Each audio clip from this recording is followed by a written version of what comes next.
আজ থেকে জয় বাংলা আর জাতীয় স্লোগান নয়, হাইকোর্টের রায় স্থগিত করে আদেশ দিয়েছেন আপিল বিভাগ।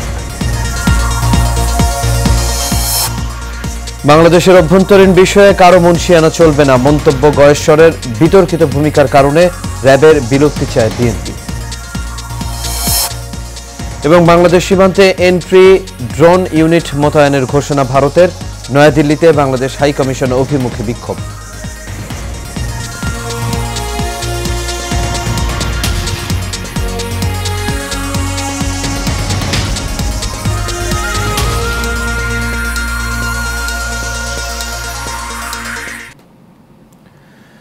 সবাইকে স্বাগত এশিয়ান নিউজে। দর্শক, পুরো সংবাদ জুড়ে আপনাদের সঙ্গে আছি আমি আনোয়ার রাজ। এতক্ষণ শুনছিলেন বিআরবি কেবল ইন্ডাস্ট্রিজ লিমিটেড সংবাদ শিরোনাম।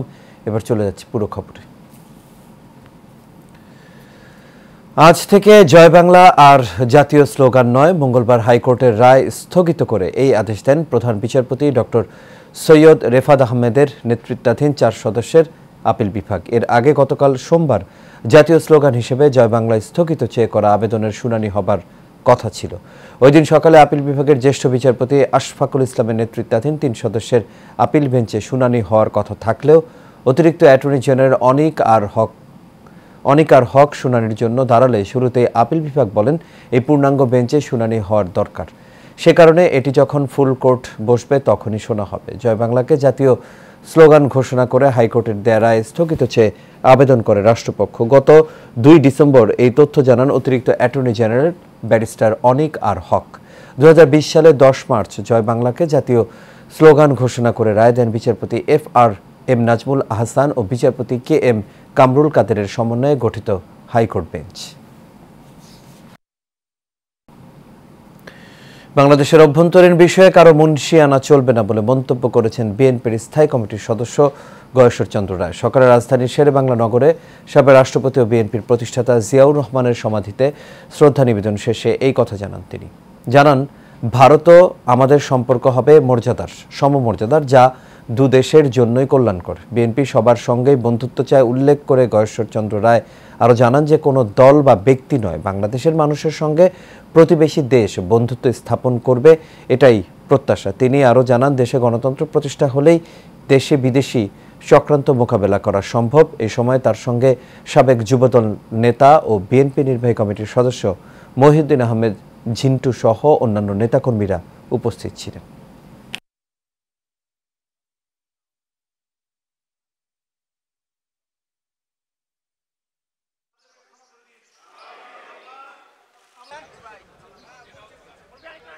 বাংলাদেশের জনগণের যে চেতনাবোধ, আকাঙ্ক্ষাবোধ, বাংলাদেশের মানুষের যে চাওয়া পাওয়া, সেটা ভারত তারা উপলব্ধি করতে সচেষ্ট হবে এবং ভারতের সাথে বাংলাদেশের বন্ধুত্বের সম্পর্কটা দেশে দেশে করতে হবে, কোনো ব্যক্তি বা দলের সাথে নয়। র্যাপিড অ্যাকশন ব্যাটালিয়ন র্যাব বিলুপ্ত করার সুপারিশ করেছে বিএনপি। এরই মধ্যে সরকারের পুলিশ সংস্কার কমিটির কাছে এই সুপারিশ করেছে দলটি। আজ রাজধানীর গুলশানে বিএনপি চেয়ারপারসনের কার্যালয়ে এক সংবাদ সম্মেলনে এই কথা জানান বিএনপির স্থায়ী কমিটির সদস্য মেজর অবসরপ্রাপ্ত হাফিজউদ্দিন আহমেদ। তিনি বলেন, পুলিশ সংস্কার এখন সময়ের দাবি। বিস্তারিত মণ্ডল এনামের রিপোর্টে। র্যাপিড অ্যাকশন ব্যাটালিয়ন র্যাবকে বিলুপ্ত করার সুপারিশ করেছে বিএনপি। এর মধ্যে সরকারের পুলিশ সংস্কার কমিটির কাছেও এই সুপারিশ করা হয়েছে। এই বিষয়ে জানাতেই এই সংবাদ সম্মেলনের আয়োজন করা হয়। সংবাদ সম্মেলনে দলের পক্ষ থেকে বিস্তারিত তুলে ধরেন মেজর অবসরপ্রাপ্ত হাফিজউদ্দিন আহমেদ। র্যাব বাহিনীর আন্তর্জাতিকভাবে এমনভাবে নিন্দনীয় হয়েছে, আর দেশের মধ্যে তো র্যাব মানে একটা দানব সৃষ্টি করেছে তারা। যত ধরনের খুন যখন এবং যত এক্সট্রা জুডিশিয়াল কিলিং সব কিছু অধিকাংশই এই র্যাবের মাধ্যমে হয়েছে। সেজন্য আমরা এটিকে বিলুপ্ত করার জন্য সুপারিশ করেছি। তিনি বলেন, বিশ্বের সাথে তাল মিলিয়ে পুলিশ বাহিনীকে সঠিক দিক নির্দেশনা ও বাহিনীটিকে একটা নিরপেক্ষ বাহিনী করতে বিএনপির পক্ষ থেকে এই সুপারিশমালা দিয়েছে পুলিশ কমিটি। পুলিশকে বাদ দিয়ে কোনো রাষ্ট্র বা সমাজ কল্পনা করা যায় না। অতএব প্রায় গণশত্রুতে পরিণত হওয়া সত্ত্বেও এই বাহিনীকে ছেটে ফেলার কোনো সুযোগ নাই। একে আবার সংশোধন করে দাঁড় করাতে হবে। রাষ্ট্রের এই অত্যাবশ্যকীয় সার্ভিসটির সংস্কার এখন সময়ের দাবি। পুলিশ গুম খুন দুর্নীতির কারণে দেশের মানুষ স্তম্ভিত। এই পরিস্থিতিতে পুলিশ সংস্কার ছিল অত্যন্ত গুরুত্বপূর্ণ বলে মত দেন বিএনপির এই কেন্দ্রীয় নেতা। হয়েছে বাংলাদেশে যে এই দেশে যে একটা চমৎকার পুলিশ বাহিনী ছিল, পুলিশ ফোর্স ছিল, এটি অত্যন্ত বিতর্কিত হয়ে পড়েছে। এর মর্যাদা বলতে আর কোনো কিছুই অবশিষ্ট নেই। তাদের গুম খুন, বিভিন্ন হত্যাকাণ্ড, দুর্নীতি ইত্যাদির ফলে বাংলাদেশের মানুষ স্তম্ভিত হয়ে পড়েছে। Mondal Enam, Asian television, Dhaka. আগামী 16 ডিসেম্বর মহান বিজয় দিবস উপলক্ষে মানিক মিয়া এভিনিউতে কনসার্ট করবে সবার আগে বাংলাদেশ। সকালে রাজধানীর গুলশানে উদয় টাওয়ারে এক সংবাদ সম্মেলনে এই তথ্য জানান সংগঠনের আহ্বায়ক ও বিএনপির যুগ্ম মহাসচিব শহীদ উদ্দিন চৌধুরী অ্যানি। তিনি বলেন, বাংলাদেশের নিজস্ব সংস্কৃতি ধরে রাখতে হবে। বাংলাদেশ স্বাধীন হয়েছে দিল্লির আনুগত্য করার জন্য নয়। আমরা নতুন প্রজন্মের কাছে বাংলাদেশের নিজস্ব সংস্কৃতি তুলে ধরতে চাই। সংবাদ সম্মেলনে আরও উপস্থিত ছিলেন সবার আগে বাংলাদেশের সুলতান সালাউদ্দিন টুকু, রাশিদুজ্জামান মিল্লাত, এস এম জিলানী, নুরুল ইসলাম নয়ন, আতিকুর রহমান, এহসান মাহমুদ ও জাহিদ রনি।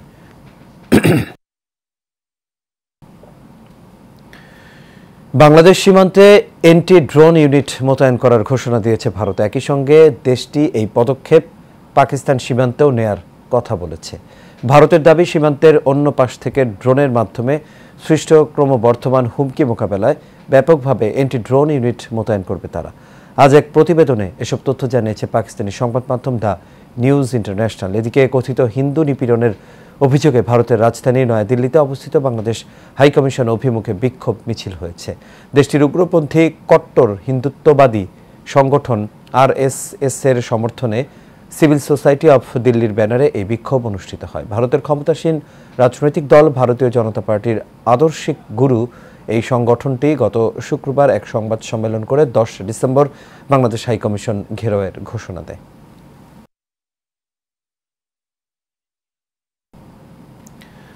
আওয়ামী লীগ সরকারের শাসনামলে বঞ্চনা ও বৈষম্যের শিকার 754 জনকে পদায়নের সুপারিশ করা হয়েছে। প্রধান উপদেষ্টার কাছে এই বিষয়ে প্রতিবেদন জমা দেবে জনপ্রশাসন মন্ত্রণালয়ের উচ্চ পর্যায়ের একটি কমিটি। অবসরে যাওয়া কর্মকর্তাদের 119 জনকে সচিব, 41 জনকে সচিব পদমর্যাদায় গ্রেড 1 পদ ও 528 জনকে অতিরিক্ত সচিব পদমর্যাদা দেবার সুপারিশ করা হয়েছে। এদিকে ক্ষয়ক্ষতি কিভাবে পুষিয়ে দেয়া যায় তা নির্ধারণে সাবেক অর্থ সচিব জাকির আহমেদ খানকে প্রধান করে কমিটি গঠন করা হয়েছে জনপ্রশাসন মন্ত্রণালয়ের জন্য, যাদের 3 মাস সময় দেয়া হয়। 5 সদস্যের এই কমিটি 2009 সালের জানুয়ারি থেকে 2024 সালের 4 আগস্ট পর্যন্ত পদোন্নতি সহ নানা হেনস্থার শিকার কর্মকর্তাদের সুযোগ সুবিধা দিয়ে ক্ষতি পুষিয়ে দেওয়ার সুপারিশ করেছেন প্রতিবেদনে।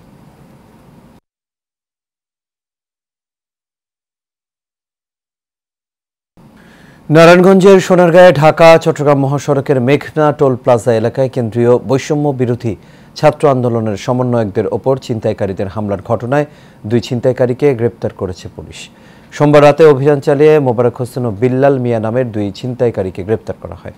সোনারগাঁ থানার অফিসার ইনচার্জ এম.এ. বাড়ি জানান, সমন্বয়কদের ওপর ছিনতাইকারীদের হামলার ঘটনার পর গোপন সংবাদের ভিত্তিতে অভিযান চালিয়ে 2 ছিনতাইকারীকে গ্রেপ্তার করা হয়েছে। লুট হওয়া মোবাইলগুলো উদ্ধারের চেষ্টা চলছে। অন্যান্য আসামিদের গ্রেপ্তারের জন্য পুলিশের অভিযান চলমান রয়েছে।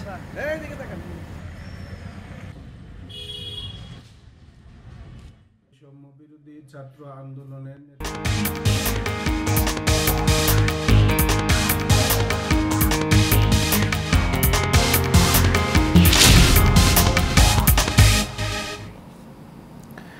এবার আন্তর্জাতিক প্রসঙ্গ। সিরিয়ার ভূখণ্ডে 250টির বেশি সামরিক লক্ষ্য বস্তুতে বিমান হামলা চালিয়েছে ইসরায়েলি বাহিনী। ইসরায়েলের নিরাপত্তা সংশ্লিষ্ট সূত্রের বরাতে দেশটির সংবাদ মাধ্যম এই কথা জানিয়েছে। বলা হয়েছে, ইসরায়েলের বিমান বাহিনীর ইতিহাসে এটা সিরিয়ায় অন্যতম বড় হামলার ঘটনা। সিরিয়ায় 24 বছর ধরে ক্ষমতায় থাকা প্রেসিডেন্ট বাশার আল আসাদের পতন ও দেশ ছেড়ে রাশিয়ায় পালিয়ে যাওয়ার পর এই হামলা চালানো হয়েছে। রাষ্ট্র নিয়ন্ত্রিত ইসরায়েলি আর্মি রেডিও সূত্রের নাম গোপন রেখে জানায়, সিরিয়ার ভূখণ্ডে 250টির বেশি লক্ষ্যবস্তুতে বিমান হামলা চালিয়েছে ইসরায়েলি বাহিনী। সূত্রটি জানিয়েছে, বাশার আল আসাদের সামরিক বাহিনীর ঘাঁটি, কয়েক ডজন যুদ্ধ বিমান, ভূমি থেকে নিক্ষেপযোগ্য ক্ষেপণাস্ত্র ব্যবস্থা, উৎপাদন ক্ষেত্র ওয়্যারহাউস এবং ভূমি থেকে ভূমিতে নিক্ষেপযোগ্য ক্ষেপণাস্ত্র ইসরায়েলি হামলার লক্ষ্যবস্তু ছিল।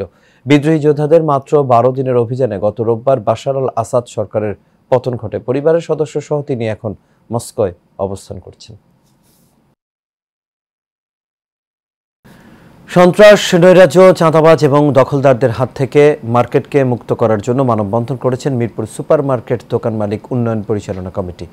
রাজধানী মিরপুর পল্লবীতে এই মানববন্ধন অনুষ্ঠিত হয়। এই সময় মার্কেট উন্নয়ন কমিটির পক্ষ থেকে বলা হয়, ফ্যাসিবাদী সরকারের দোসররা এখনও চাঁদাবাজি, দখলবাজি এবং হুমকি দিচ্ছে। তাদের দাবি দখল ও চাঁদাবাজ মুক্ত একটি উন্নত মানের মার্কেট করার। দেশের একমাত্র প্রবালদ্বীপ সেন্ট মার্টিন সুরক্ষায় একসঙ্গে কাজ করবে দেশের শীর্ষস্থানীয় শিল্প গ্রুপ প্রাণ, আরএফএল ও জাতিসংঘ উন্নয়ন কর্মসূচি ইউএনডিপি। এই লক্ষ্যে দুটি প্রতিষ্ঠান যৌথভাবে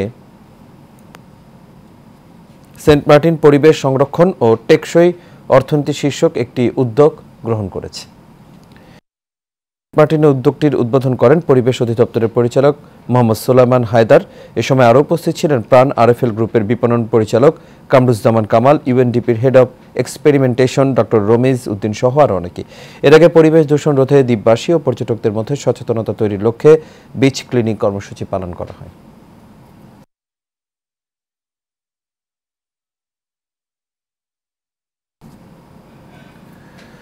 আন্তর্জাতিক মাতৃভাষা ইনস্টিটিউটের উদ্যোগে ল্যাঙ্গুয়েজ অ্যান্ড ন্যাশনাল আইডেন্টিটি শীর্ষক একটি আন্তর্জাতিক সেমিনার অনুষ্ঠিত হয়েছে। রাজধানীর মাতৃভাষা ইনস্টিটিউটে আয়োজিত সেমিনারের প্রধান অতিথি ছিলেন প্রফেসর ডক্টর সদরুল আমিন। বিশেষ অতিথি ছিলেন ঢাকা ইউনেস্কো প্রতিনিধি সুশান বিজি।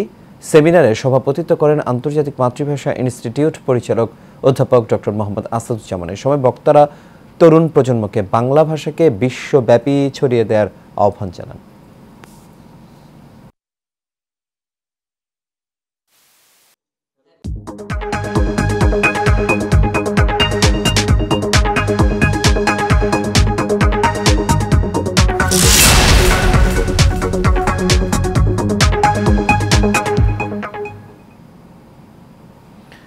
এবার এক্সিম ব্যাংক বাণিজ্য সংবাদ। যতুন বাংলাদেশের প্রথম ফ্ল্যাগশিপ স্টোরের উদ্বোধন হয়েছে। স্টোরটি গ্রাহকদের জন্য একটি আধুনিক এবং আকর্ষণীয় রিটেল অভিজ্ঞতা নিয়ে এসেছে, যা বাংলাদেশে পেইন্ট ইন্ডাস্ট্রিতে একটি নতুন মাইলফলক তৈরি করবে। স্টোরটিতে থাকছে লাইভ প্রোডাক্ট ডিসপ্লে, সুদৃশ্য কালার শোকেস এবং যতুনের প্রিমিয়াম প্রোডাক্টের পুরো সংগ্রহ, যেমন ফেনোমাস্টিক, জোতা শিল্ড এবং lady design paint range.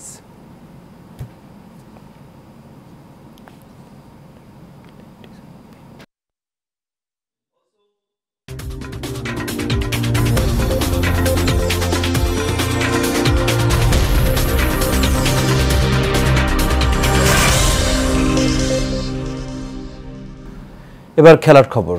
Series বাঁচানোর লড়াইয়ে দ্বিতীয় ওয়ানডেতে ওয়ার্নার পার্কে সন্ধ্যা 7:30টায় ওয়েস্ট ইন্ডিজের বিপক্ষে মাঠে নামবে বাংলাদেশ। এই ম্যাচে একাদশে আসতে পারে পরিবর্তন। 6 বছর ধরে ওয়েস্ট ইন্ডিজকে শাসন করছে বাংলাদেশ। শেষ 4 সিরিজ টাইগারদের দখলে। সেই সাম্রাজ্যে এবার হানা দিয়েছে ক্যারিবীয়রা। কিছুটা চমকে দিয়ে জিতে নিয়েছে প্রথম ম্যাচ। 3 ম্যাচ সিরিজ বাঁচাতে দ্বিতীয়টাই জিততে হবে সফরকারীদের। শেষ করব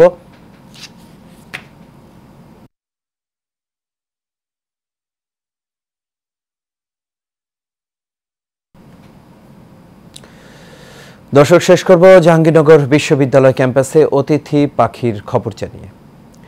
প্রকৃতিতে শীতের আমেজ, তাই তো জাহাঙ্গীরনগর বিশ্ববিদ্যালয়ের জলাশয়ে আসতে শুরু করেছে অতিথি পাখি। পাতিশালী, বড় সারস, পান্তামুখী, পিচার সহ ভিনদেশি পাখিদের আগমনে মুখরিত এখন ক্যাম্পাস, যা দেখতে ভিড় করছেন দর্শনার্থীরা। যদিও এবার লেকগুলোতে পাখির সংখ্যা কম, তবে নিরাপদ আশ্রয় পেলে সংখ্যা বাড়বে বলে আশা পাখি বিশেষজ্ঞদের।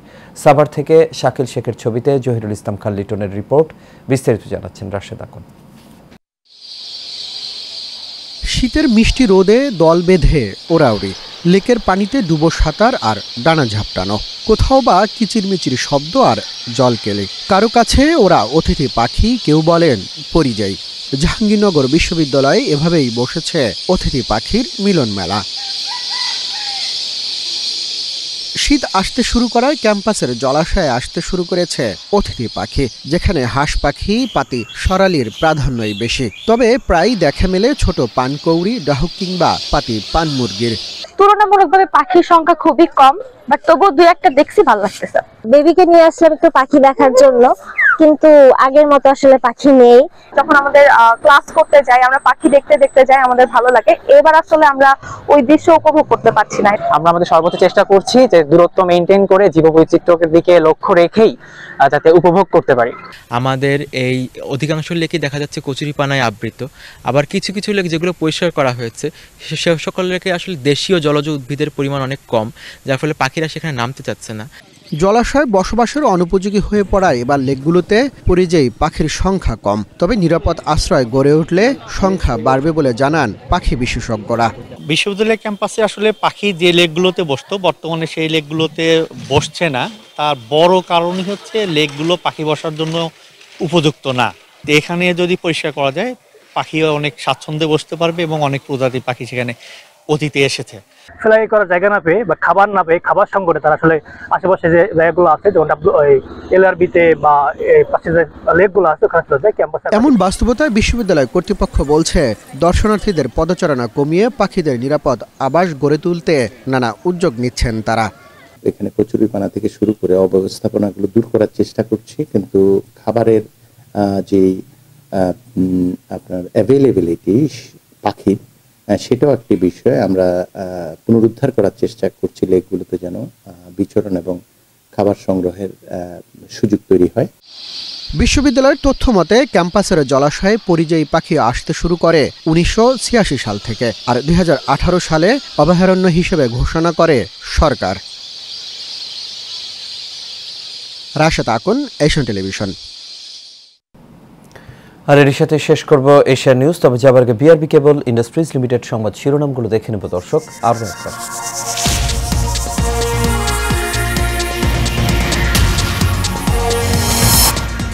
আজ থেকে জয় বাংলা আর জাতীয় স্লোগান নয়, হাইকোর্টের রায় স্থগিত করে আদেশ দিয়েছেন আপিল বিভাগ। বাংলাদেশের অভ্যন্তরীণ বিষয়ে কারো মুন্সি আনা চলবে না, মন্তব্য গয়েশ্বরের। বিতর্কিত ভূমিকার কারণে র্যাবের বিলুপ্তি চায় বিএনপি। এবং বাংলাদেশ সীমান্তে এন্টি ড্রোন ইউনিট মোতায়েনের ঘোষণা ভারতের। নয়াদিল্লিতে বাংলাদেশ হাইকমিশন অভিমুখে বিক্ষোভ মিছিল।